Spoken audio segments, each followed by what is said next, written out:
conseguir ser bem-sucedido na sua atuação como um aluno de excelência da Edux, porque isso aqui é um presente da Edux, que é a mantenedora da Estácio, da Widen, e nós estamos aqui num ato de liberalidade da instituição para que você possa aprender gratuitamente sobre todas as resoluções de questões em todos os âmbitos do direito. Vamos ter crenças fortalecedoras de que nós vamos sim ser muito bem-sucedidos e inteligência emocional. Para quê? Para que a gente se prepare para o exame, faça uma meditação antes, se prepare para não ter crise de ansiedade no dia. Então a gente precisa relaxar e treinar nossa mente, corpo e espírito, né, para fazer o exame. Conhecimento, leitura, oratória e redação, a gente precisa praticar, né? Então pratique, dedique um tempo do seu dia para os estudos e uma ação, que é a visão clara do futuro, onde você quer estar daqui a 1 ano, daqui a 2 anos, daqui a 5 anos. Então a gente precisa ter uma visão clara de onde eu quero chegar, porque aí isso vai me levar de forma mais breve ao meu resultado. Um planejamento, eu planejar o meu dia, como eu devo estudar, um pouquinho a cada dia, produtividade e a gestão do tempo, porque o dia tem 24 horas para todos nós. Então vamos aprender a gerir o tempo e eu estou aqui para ajudar vocês. Vamos começar falando sobre a questão lá desde o início do direito civil, desde o início da personalidade. A gente sabe que o artigo 1º do Código Civil, ele diz que toda pessoa é capaz de direitos e obrigações na ordem civil. E aí, gente, quando é que a gente se torna pessoa? Quando nasce com vida, que é adquire a personalidade jurídica. E aí a gente nasce com vida, a gente adquire personalidade jurídica, e aí a gente vai alcançando a maioridade, primeiro, né, aos 16 anos, que é o relativamente incapaz, depois, até 16 nós somos absolutamente incapazes. De 16 a 18 somos relativamente incapazes, e aos 18 vamos ser plenamente capazes de praticar os atos da vida civil. Então, a primeira questão que a gente vai analisar aqui diz assim, ó: André possui um transtorno psiquiátrico grave. Ele é absolutamente incapaz? Não, porque o Estatuto da Pessoa com Deficiência alterou o artigo 3º do Código Civil. Então, os incisos 2 e 3 do artigo 3º foram para o artigo 4º. Então, quem são os absolutamente incapazes? Os menores de 16, só.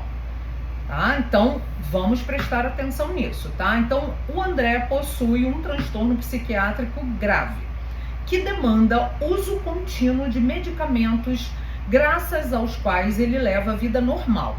No entanto, em razão do consumo de remédios que se revelaram ineficazes, por causa de um defeito de fabricação naquele lote, André foi acometido de um surto, que ao privá-lo de discernimento, o levou a comprar diversos produtos caros de que não precisava. Então ele estava, por causa transitória, impedido de manifestar vontade. E por isso, os atos praticados por ele, obviamente, se comprovados, eles serão passíveis de anulação e não de nulidade, tá?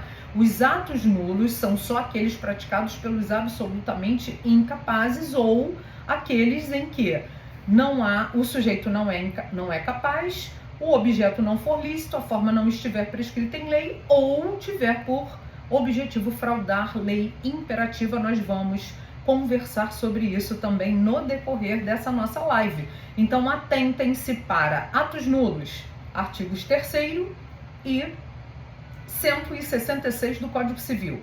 Atos anuláveis, artigos 4º e 171 do Código Civil. Isso vai ser maravilhoso para você conseguir resgatar aquele estudo que você fez lá de Direito Civil, parte geral. Tá? Então, para desfazer os efeitos desses negócios, André deve pleitear. Então, a questão correta aqui é a letra C. A anulação do negócio por causa transitória impeditiva de expressão da vontade. Por quê? Porque ele estava sob efeito de um medicamento decorrente do seu transtorno psiquiátrico grave. Então, repetindo, ele não é absolutamente incapaz, ele é relativamente incapaz, tá?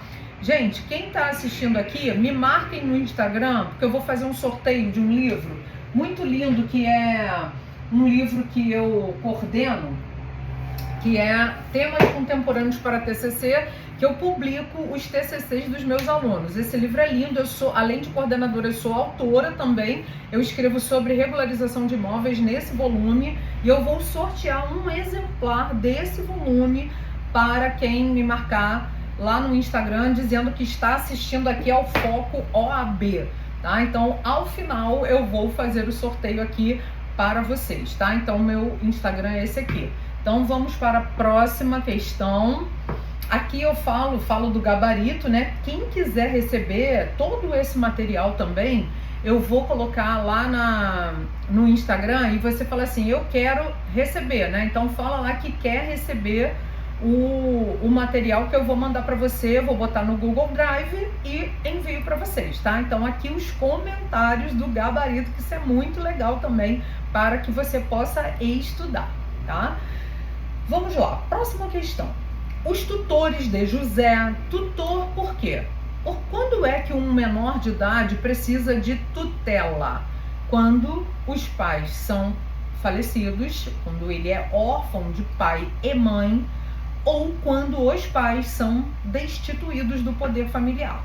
O poder familiar é um poder-dever que ambos os pais têm em relação aos filhos. E se os pais faleceram ou se foram destituídos do poder familiar, então tem que ser nomeado um tutor para aquele menor de idade. E se for o tutor, né, nomeado por uma decisão judicial, esse tutor ele vai poder representar legalmente esse menor de idade. Então vamos entender aqui a questão. Os tutores de José consideram que o rapaz, aos 16 anos, tem maturidade e discernimento necessários para praticar os atos da vida civil. Pode ser emancipado a partir de 16? Sim, tá? Então, a partir de 16 anos, pode haver a emancipação do menor para que ele possa praticar os atos da vida civil. O que é emancipação? Emancipação é a cessação da menoridade. E se os pais forem emancipar os filhos, basta irem ao cartório de notas, tabelionato de notas, para fazer essa emancipação através de escritura pública, conforme está previsto no artigo 5º do Código Civil. Mas em se tratando de tutores, precisa haver uma decisão judicial nesse sentido. Então aqui está falando de tutores, não de pais do José. Se fosse pais do José, o que iria acontecer para ele ser emancipado? Iria ter que ser por escritura pública. Mas como são tutores, depende de decisão judicial, tá? Então vamos lá. Por isso decidem conferir ao rapaz a sua emancipação. Consultam, para tanto, um advogado que lhes aconselha corretamente no seguinte sentido. Então, esses tutores fizeram uma consulta ao advogado para poder emancipar o tutelado. O que é tutela? Representação legal de um menor, que todo menor é incapaz. E o que é curatela, hein, gente? Curatela é a representação legal de um maior incapaz, tá? Então, aqui, letra A, José poderá ser emancipado em procedimento judicial com a oitiva é ouvir, do tutor sobre as condições do tutelado. Então, para que os pais emancipem os filhos a partir de 16 anos, escritura pública de emancipação.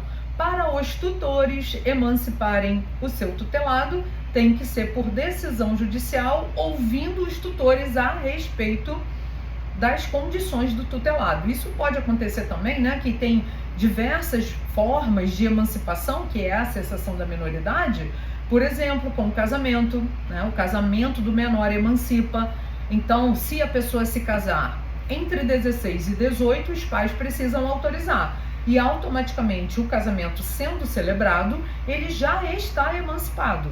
Ou se ele for efetivado em um cargo público, por exemplo, eu já fiz uma ação de exoneração de alimentos.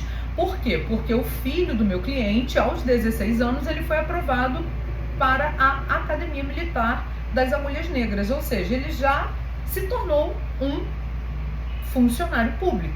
E daí ele está exercendo um cargo público efetivo, melhor dizendo, né?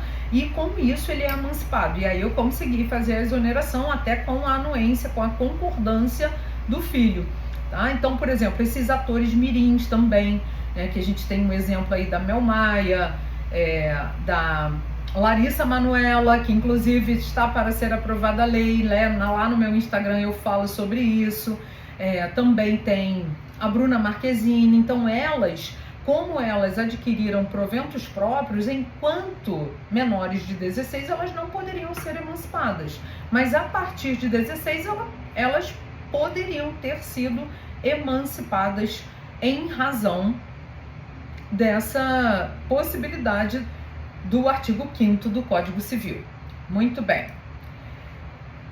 Outra questão, Alberto, adolescente, obteve a autorização de seus pais para casar-se aos 16 anos de idade com sua namorada Gabriela. Exatamente o que eu falei para vocês, né? Os pais precisam autorizar os filhos para se casarem quando são menores de 18 e maiores de 16, tá? Então, na próxima semana a gente vai fazer uma live de resolução de questões dentro do direito de família.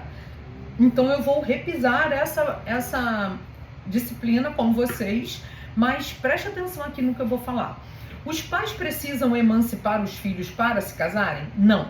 Os pais precisam autorizar se esses filhos forem maiores de 16 e menores de 18, tá? Então, a autorização.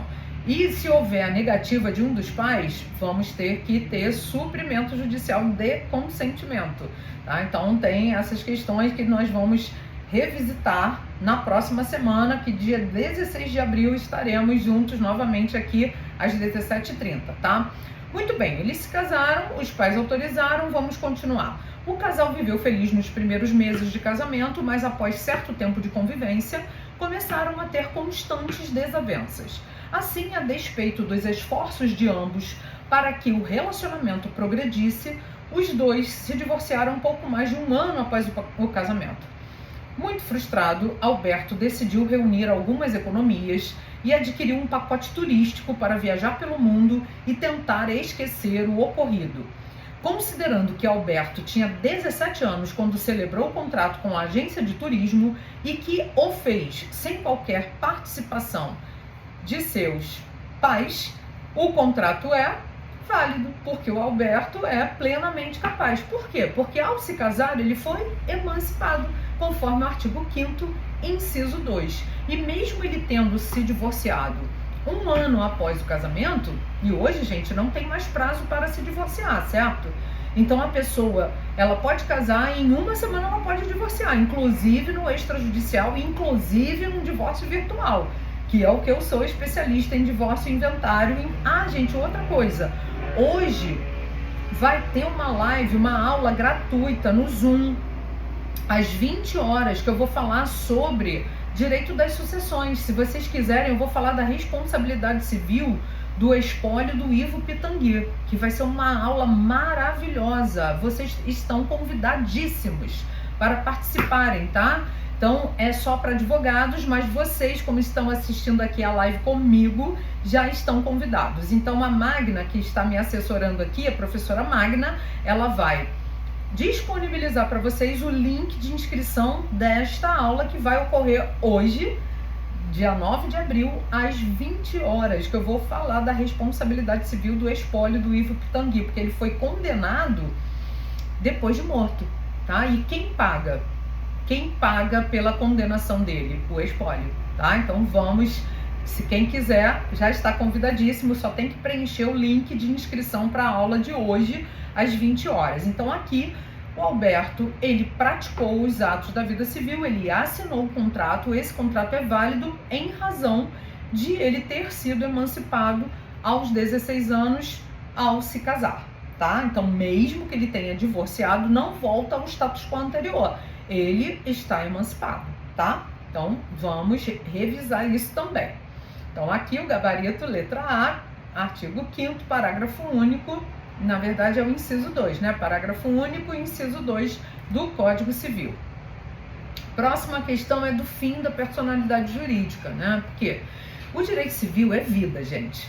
Não adianta, assim, as pessoas gostam mais de penal, gostam mais de empresarial, de trabalho, mas o direito civil é vida.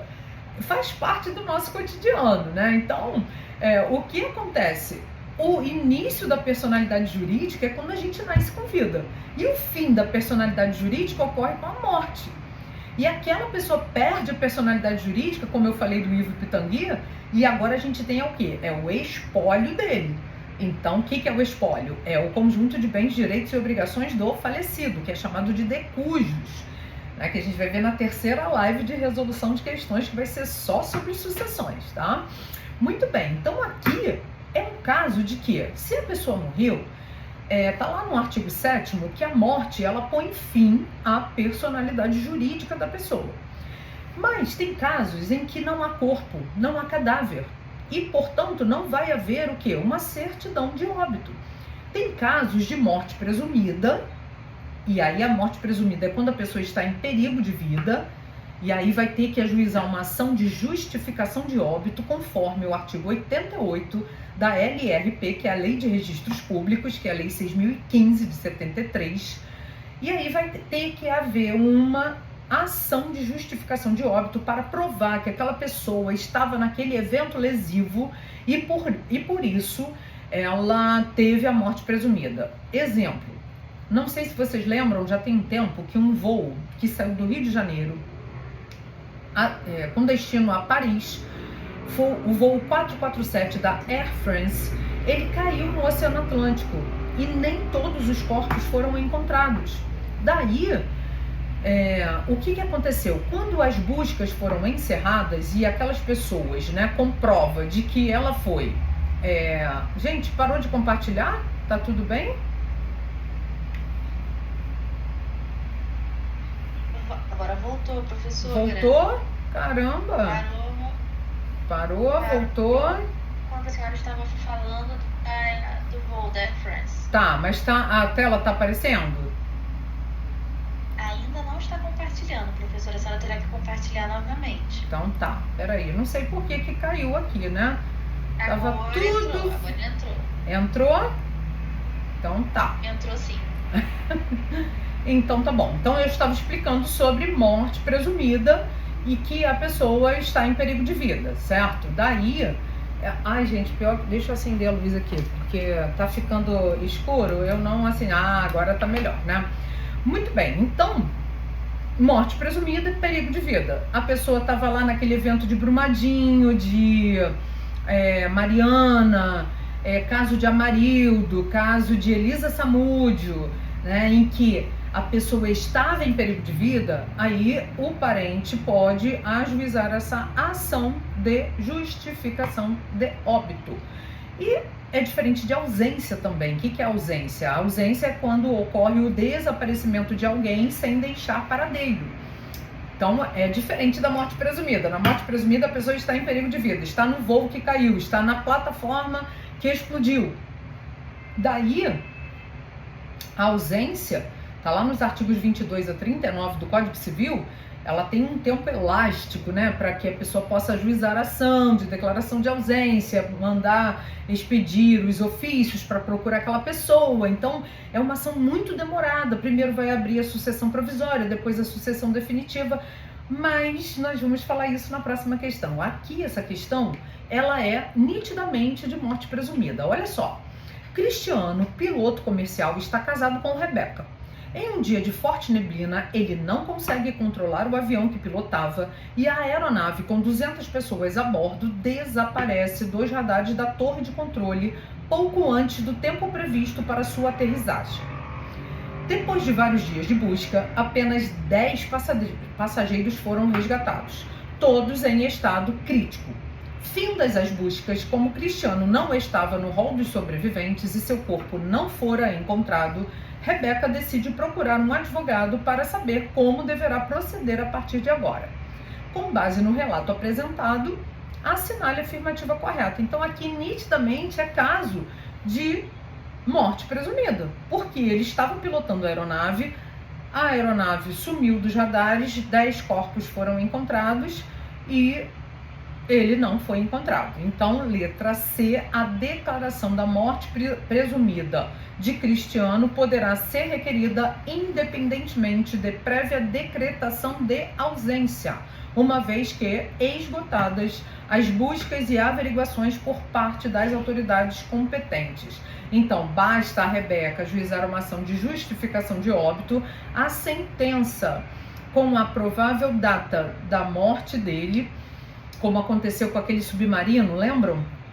Aquele submarino que foi lá ver os destroços do Titanic, o submarino implodiu, né? E com isso lá dentro tinha o pai e o filho, né?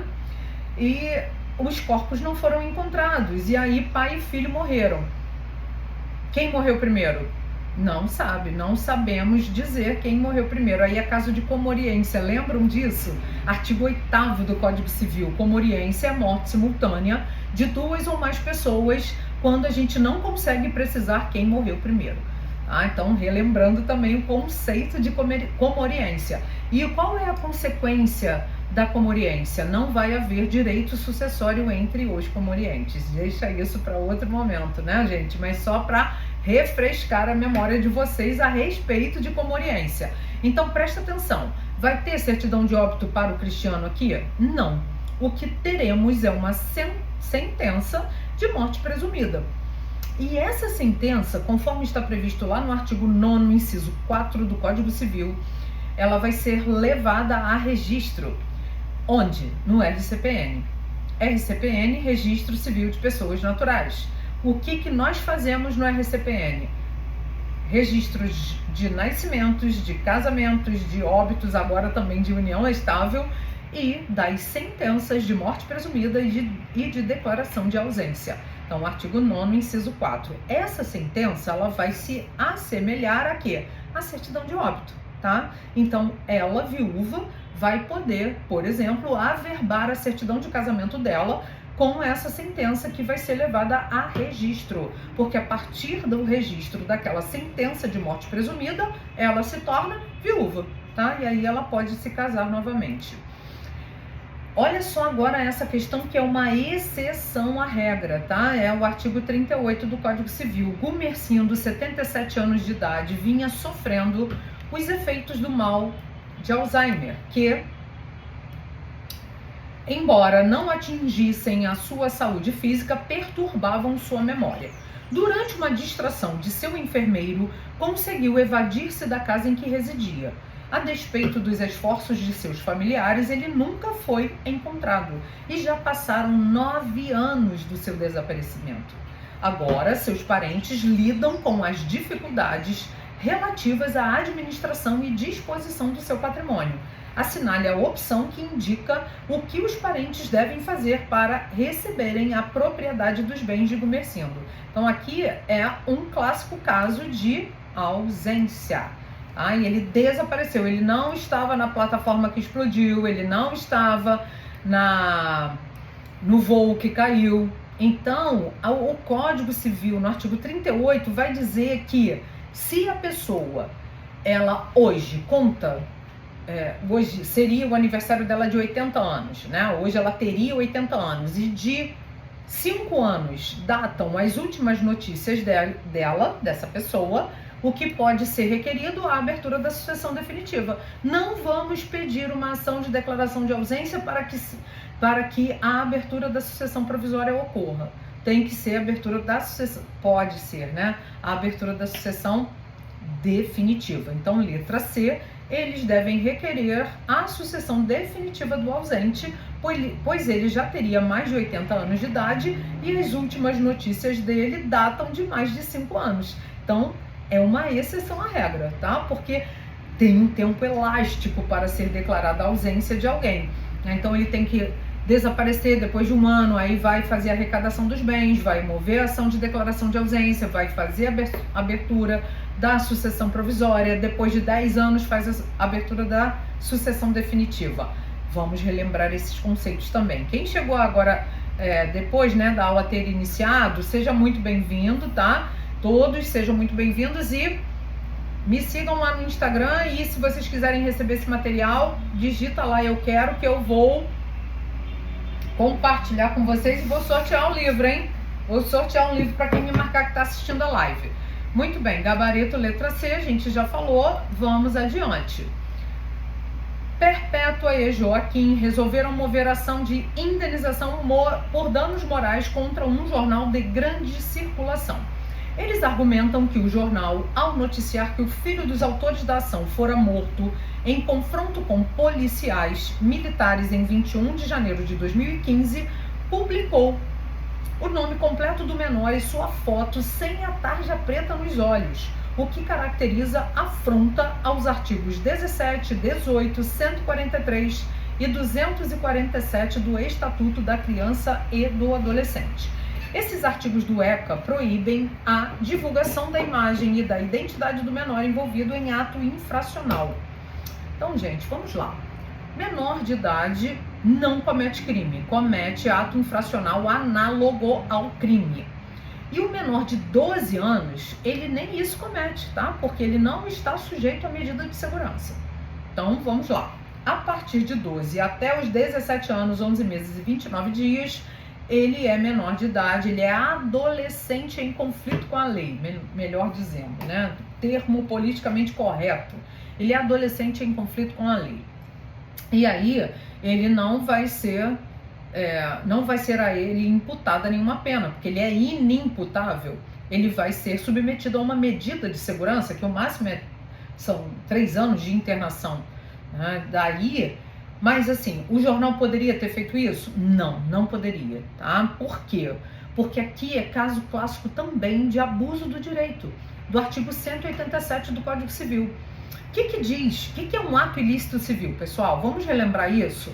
Ato ilícito civil está lá, né, previsto tanto no artigo 186 quanto no 187. 186, causar dano a outrem. Resumindo, né? 187, exceder os limites da boa-fé. Ou seja, agir de má-fé ou abuso do direito, tá? Muito bem.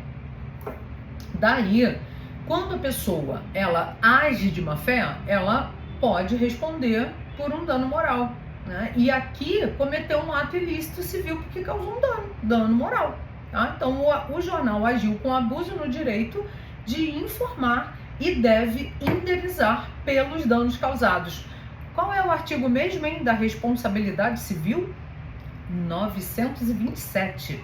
927 do Código Civil, que lá tá assim, ó, aquele que comete ato ilícito, entre parênteses, artigos 186 e 187, fica obrigado a reparar o dano. Lembrando disso, tá? Ação de reparação civil. Qual é o prazo, hein? 3 anos. Qual é o prazo? 3 anos.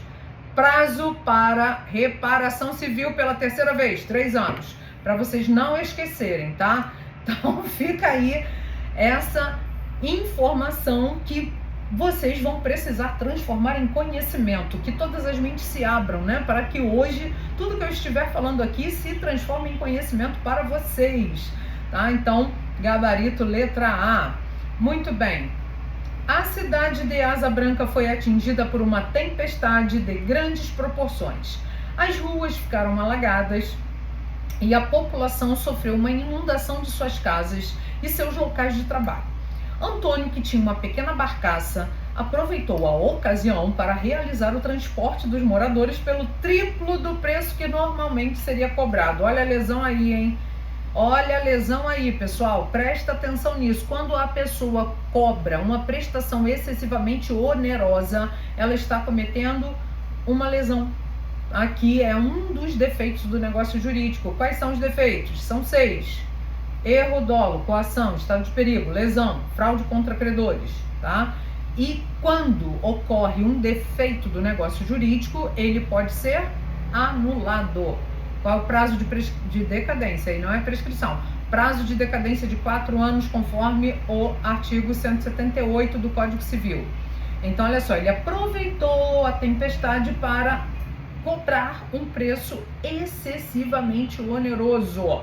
Então vamos continuar. Antônio, que tinha uma pequena barcaça, repetindo, aproveitou a ocasião para realizar o transporte dos moradores pelo triplo do preço que normalmente seria cobrado, tendo em vista a premente necessidade dos moradores de recorrer a esse tipo de transporte.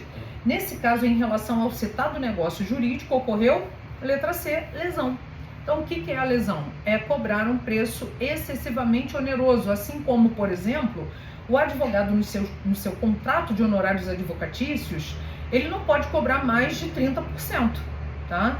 Então, por exemplo, tem vezes que assim, o cliente fala assim, doutor, eu vou te pagar 50%. Eu falei, não, vai estar no contrato 30%. Se você quiser me pagar mais, vai ser um ato de liberalidade da sua parte.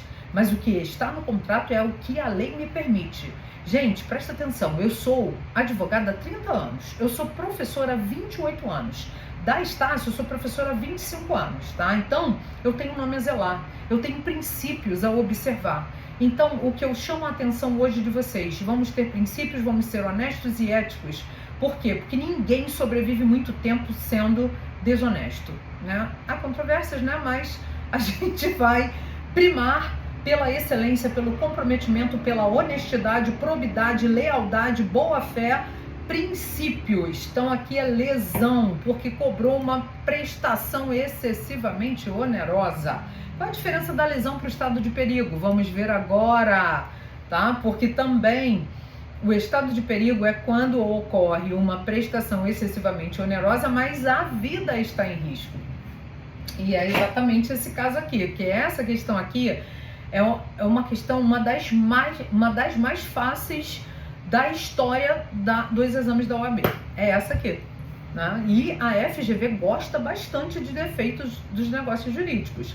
Então presta atenção, tá? Então repetindo: erro, dolo, coação, estado de perigo, lesão, fraude contra credores. Se houve quaisquer desses defeitos, anulação do negócio jurídico, anulabilidade. Qual prazo? 4 anos. De quê? De decadência. Artigo 178 do Código Civil. Vamos lá.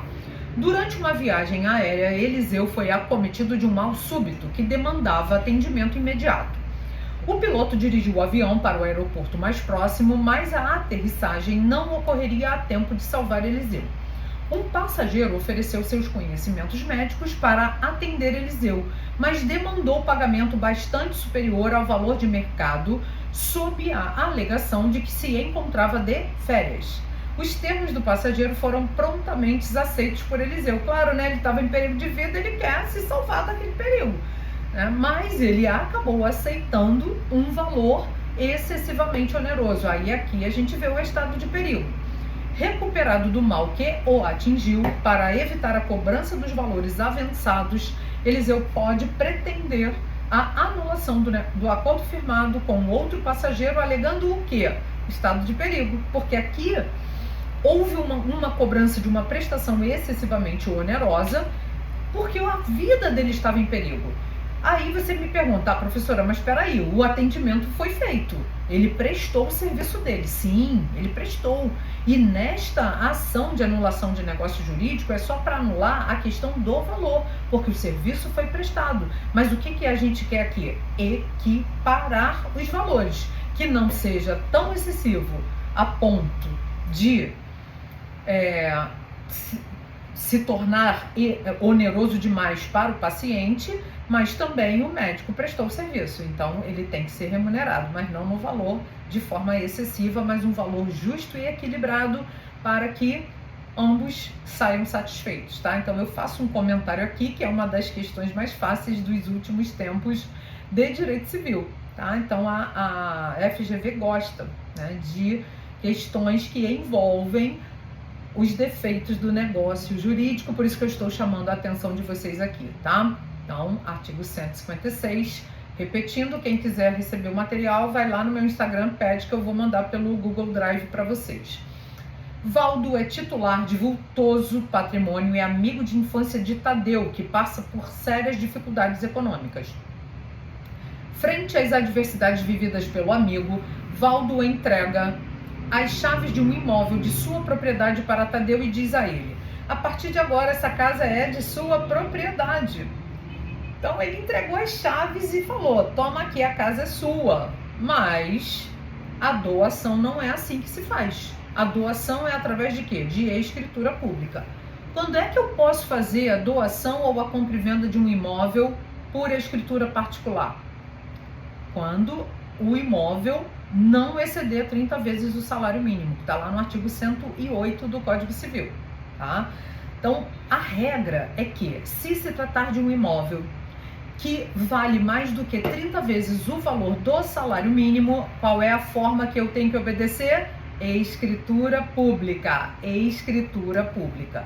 E se o imóvel não exceder a 30 vezes o salário mínimo, eu posso fazer por escrito particular. Então, essa questão não é muito fácil, tá? Porque você tem que saber os detalhes dos detalhes. Então, preste atenção nos detalhes, tá?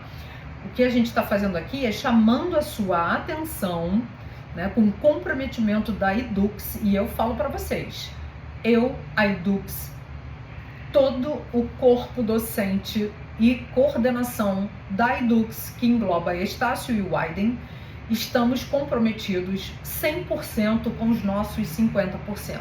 O que nós queremos é que você esteja comprometido com os 100% dos seus 50%. Tá? Então, contem conosco, porque nós estamos comprometidos 100% com os nossos 50%. Então, aqui é a letra C. Para que Valdo realize a pretendida doação de imóvel a Tadeu de modo válido, será imprescindível celebrar o contrato de forma escrita, seja por meio de escritura pública ou de instrumento particular, a depender do valor do imóvel. Olha só como a FGV ela foi bem detalhista aqui nessa questão. Tá? Por quê? Porque a depender do valor do imóvel. Porque se ele valer menos de 30 vezes o salário mínimo, eu posso fazer por escritura particular. E se for mais do que 30 vezes o salário mínimo, tem que ser obrigatoriamente por escritura pública, tá? Então, olha o detalhe aí, tá, gente? Então, prestem atenção aos detalhes. Vamos lá, outra questão. Henrique, 50 anos, médico dermatologista, recebe em seu consultório Nicola, 70 anos, dentista, para a realização de um procedimento ambulatorial em sua mão. Durante o procedimento, Henrique ministra erroneamente ácido na mão de Nicola, que era alérgico, fato conhecido por Henrique antes do início do procedimento. Henrique imediatamente adota as medidas preventivas necessárias à mitigação do dano, mas Nicola fica com sequelas permanentes na mão, inabilitando-o parcialmente para o exercício da profissão, porque impede que ele realize procedimentos ortodônticos que necessitam do uso de ambas as mãos. Então, olha só, gente, olha que gravidade isso aqui. Então, ele realizou um procedimento estético nas mãos, mas ele é dentista, ele precisa das mãos. E ele acabou causando essa lesão. Então, a respeito da indenização a que Nicola faz jus, assinale a afirmativa correta, letra B de bola.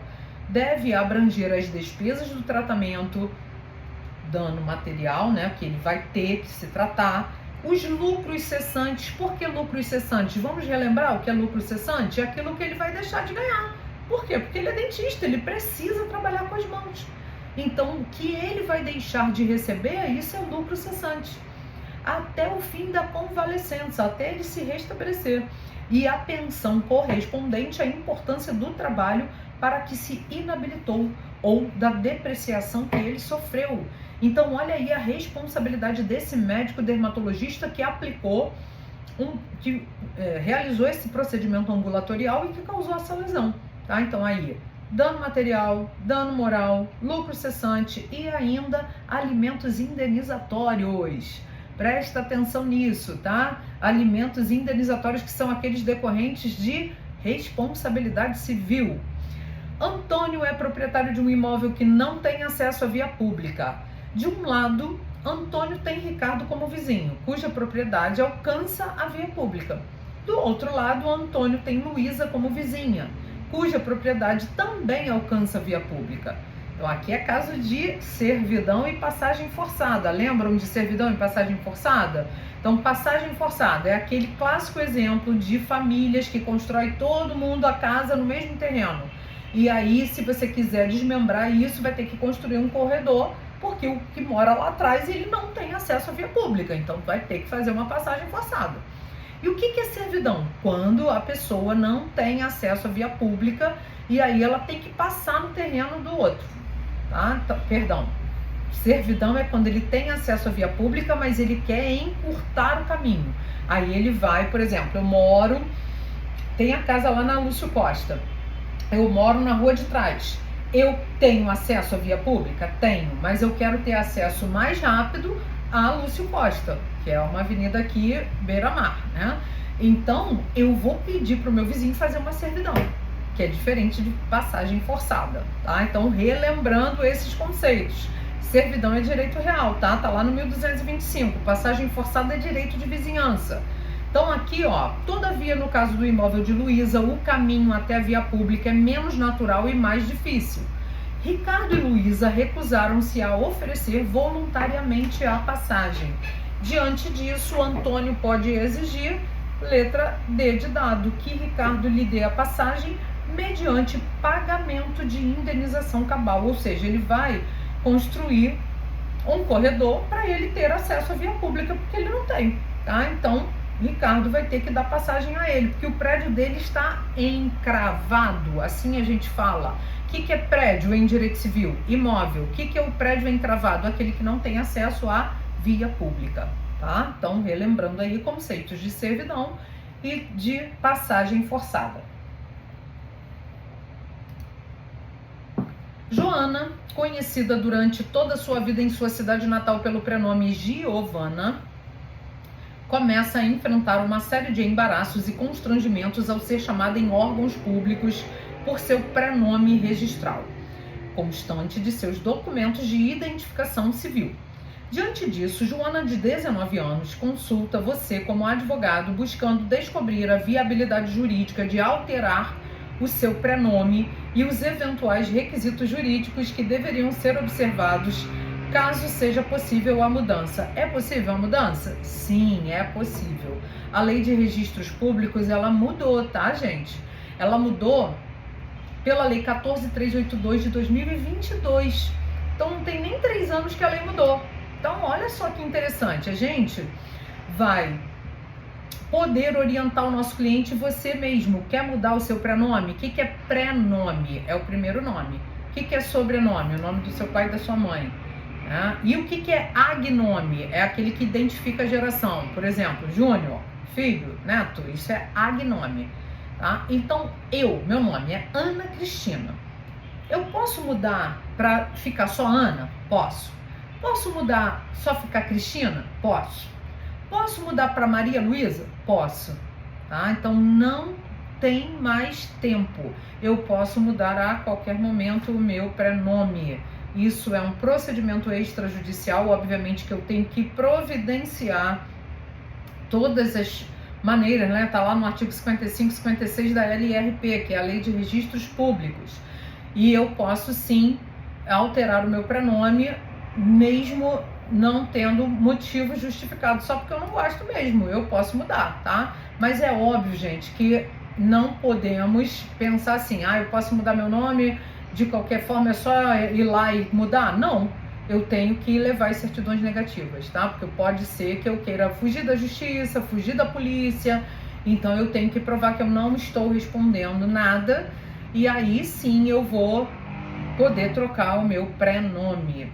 Então, letra C, poderá alterar seu prenome para Giovana mediante requerimento pessoal e imotivadamente, independentemente de decisão judicial. Olha que legal, né? Então, pode mudar o nome sem problema algum num procedimento administrativo. Eu tenho uma aula sobre isso no YouTube, tá? Então, canal no YouTube, Ana Cristina Pinheiro, se inscrevam no canal. Instagram, Prof. Ana Cris Pinheiro. Hoje à noite, 20 horas, tem aula sobre responsabilidade civil do espólio. A Magna, a professora Magna, compartilhou com vocês o link, todos convidados, tá? Vamos lá. Luan, conduzindo seu imóvel em velocidade acima da permitida, colidiu violentamente contra o veículo em que estavam Felipe, com 10 anos de idade, e seus pais, Paulo, com 45 anos, e Juliana, com 38. Em razão do acidente, Felipe sofreu ferimentos graves, só recebendo alta hospitalar após 6 meses. Paulo e Juliana faleceram no acidente. Então, Felipe ficou órfão aos 10 anos. Pedro, tio de Felipe, foi nomeado seu tutor, função que exerceu até a maioridade de Felipe. Ao completar 18 anos de idade, Felipe ajuizou ação indenizatória em face de Luan, buscando reparação pelos danos morais sofridos em razão do acidente, bem como o ressarcimento de despesas médicas. Ele pode? Pode. Para ele estava correndo prescrição? Não, porque a prescrição não corre contra os absolutamente incapazes. Tá? Artigo 198, inciso 1. Prescrição não corre contra os absolutamente incapazes. Então, ele pode sim, ao alcançar 16 anos, ele tem 3 anos para providenciar a ação de reparação civil. Tá? Então, vamos nos ligar nisso. Ele tinha 10 anos quando o Luan foi responsável pela morte dos pais dele. O que ele pode fazer? Ajuizar uma ação. Ele hoje é maior de idade, ele tem o prazo de 1 ano para ajuização, porque o prazo dele começou a contar quando ele fez 16. Porque contra ele não estava correndo prescrição até os 16 anos. Não corre prescrição contra os absolutamente incapazes. Então, a respeito do caso acima, assinale a afirmativa correta. Pretensão de Felipe não está prescrita, pois o termo inicial do prazo trienal, ou seja, de 3 anos, é a data em que Felipe completou 16 anos por força do artigo 198, inciso 1, tá? Então, vamos ter que revisitar isso também. Ana comprou de Miguel um carro usado por R$60 mil e combinou de fazer o pagamento à vista por Pix. Ocorre que... Mudou aqui. Que na hora de digitar a chave Pix de Miguel, seu número de celular, Ana errou um dígito. Isso acontece, né, gente? E acabou enviando o pagamento por coincidência para uma pessoa chamada José Miguel.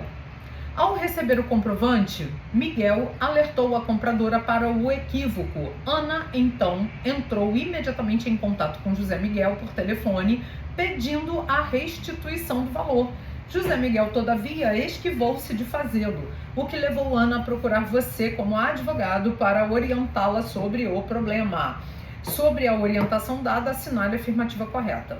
Então, aqui, gente, é um caso de erro, né? Porque ela fez o Pix para a pessoa errada, né? Eu até ensino, tem um vídeo no Instagram que eu ensino como você vai proceder quando você faz um Pix errado, tá? Então vai lá e assiste esse vídeo, que ele é muito interessante, também tá no YouTube. Então, letra D de dado. Em eventual ação de Ana contra José Miguel, provando a autora o erro no pagamento, deve o réu ser condenado a restituir a quantia indevidamente recebida com os acréscimos da mora é o atraso, né? Demora, desde a data do fato, bem como eventuais rendimentos que José Miguel tenha auferido por ter investido o montante, vez que se considera possuidor de má-fé. Por que ele é possuidor de má-fé? Porque ele foi avisado que não era para ele. E mesmo assim, ele foi notificado, né? E não considerou a notificação. Então, ele está de má-fé. Por isso que ele vai ter que devolver o dinheiro acrescido da demora, tá? Do atraso. Outra, tô correndo aqui, né, gente, porque 1 hora é muito pouco, né? A gente ficaria aqui a noite toda falando, né? Devido às consequências da pandemia, Gabriel Cervantes teve graves problemas financeiros e profissionais, levando ao consumo de álcool de forma excessiva diariamente, sendo considerado pelos médicos como ébrio habitual. Então, ele é relativamente incapaz. Rosa Torres, sua esposa, desesperada com a condição do marido e pela situação financeira da família, procura você como advogado, desejando saber a respeito da possibilidade de curatela. Informa a esposa que o casal tem 2 filhos absolutamente incapazes e os pais do marido encontram-se vivos. Comunica ainda que o casal não se encontra separado de fato.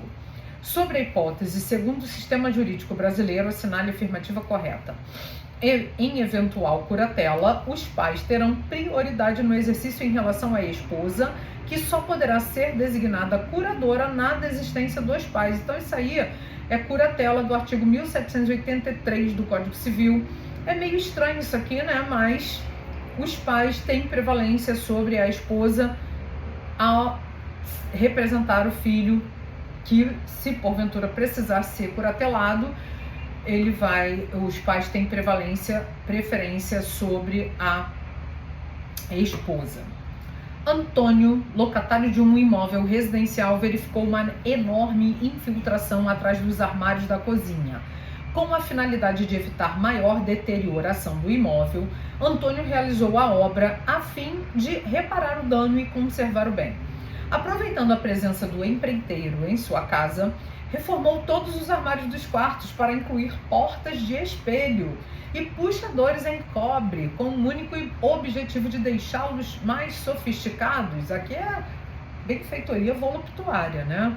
Pois os anteriores estavam em perfeito estado. Aproveitou também a oportunidade para incluir um grande aquário embutido na parede da sala. Diante da situação narrada, assinale a afirmativa correta. Então aqui é a letra C, porque o reparo na cozinha é uma benfeitoria necessária, porque é de conservação, porque conserva e evita que a coisa se deteriore. A reforma dos armários e do aquário são benfeitorias voluptuárias de embelezamento, né? Pois trata-se de mero deleite. Então vamos prestar atenção. Gente, foi avisado aqui que só temos mais 5 minutos. Lúcia, após negociações, concordou em vender para Cristina um imóvel pelo valor de 500 mil reais. Diante disso, as partes celebraram um contrato definitivo de compra e venda, prevendo o objeto do contrato, o imóvel, o preço, 500 mil reais, a forma de pagamento e outras estipulações de caráter acessório. O contrato foi firmado por meio de instrumento particular. Não pode, tem que ser por instrumento público. Tá? Então, compra e venda de um imóvel acima de 30 vezes o salário mínimo é escritura pública. Tá? Mas esse contrato particular ele pode ser considerado um sinal, né? Uma iniciação de um negócio. Então, considerando essas informações sobre o contrato celebrado, assinale a afirmativa correta. Letra D de dado é nulo. Por quê? Porque a forma é a escritura pública. Porque a compra e venda definitiva deveria ter sido celebrada mediante escritura pública, mas é possível sua conversão em contrato preliminar de compra e venda, o que pode ser feito mediante instrumento particular. Então, é nula, mas se houver acordo entre as partes, pode considerar um contrato preliminar para firmar o compromisso entre as duas partes, entre Lúcia e Cristina. Adriana é fisioterapeuta e prestou serviços à Vitória, sessões de fisioterapia. Como contraprestação ao serviço prestado, Vitória se comprometeu a pagar a quantia de R$1.000 a Adriana. A obrigação foi registrada em instrumento contratual escrito. Posteriormente, Adriana cedeu seu crédito contra Vitória para Paulo. Sobre a cessão de crédito de Adriana para Paulo, assinale a afirmativa correta. Ela pode ceder, mas tem que ter anuência, né, gente? Não pode assim ceder o crédito para outra pessoa sem anuência. Então, letra B de bola. É ineficaz perante Vitória, salvo se ela tiver sido devidamente notificada do referido negócio ou se ela tiver se declarado ciente da cessão feita. Então, cessão de crédito só com a ciência de todos os envolvidos. Aí a gente chama de inovação subjetiva. Eu falei isso na aula de obrigações na segunda-feira de manhã. Vamos lá. Aloísio concedeu um empréstimo a Fábio e, como garantia de empréstimo, Letícia concedeu a Aloísio fiança. Fiança é um contrato acessório.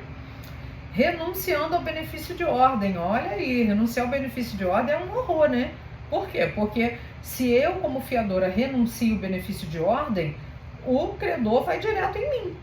Então, cuidado ao ler o contrato, hein, pessoal? Então, vamos lá. Considerando essa hipótese, assinale a afirmativa correta. Letra D de dado, ao renunciar ao benefício de ordem, Letícia não poderá alegar que primeiro sejam executados os bens de Fábio. Ela vai ser executada diretamente, porque ela renunciou ao benefício de ordem. Vamos prestar atenção no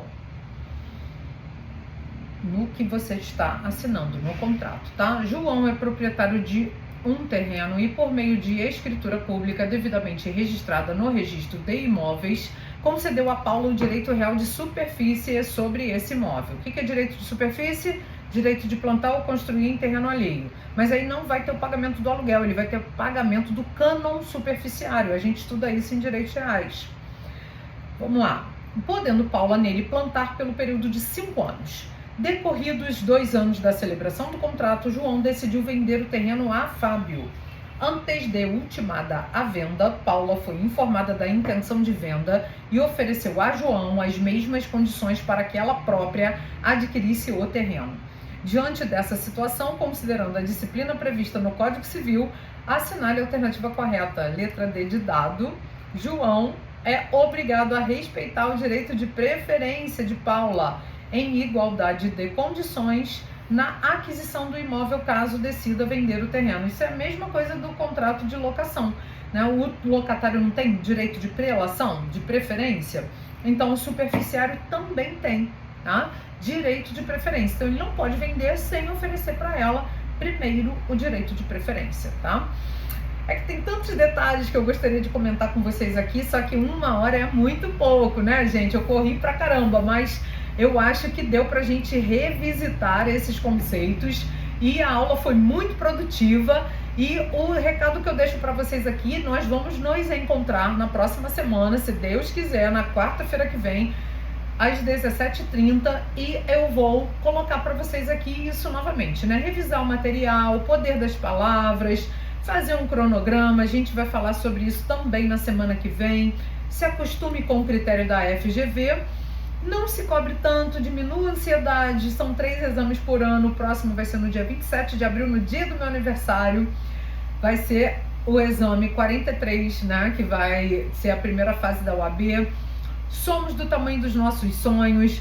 Muito obrigada por estarem comigo aqui. Bons estudos, muito sucesso. Foi um prazer. Espero encontrá-los às 20 horas novamente. Vamos ter uma aula maravilhosa. Inscrevam-se no link que a professora Magna colocou aqui para vocês. Muito obrigada a todos e até a próxima quarta-feira, se Deus quiser.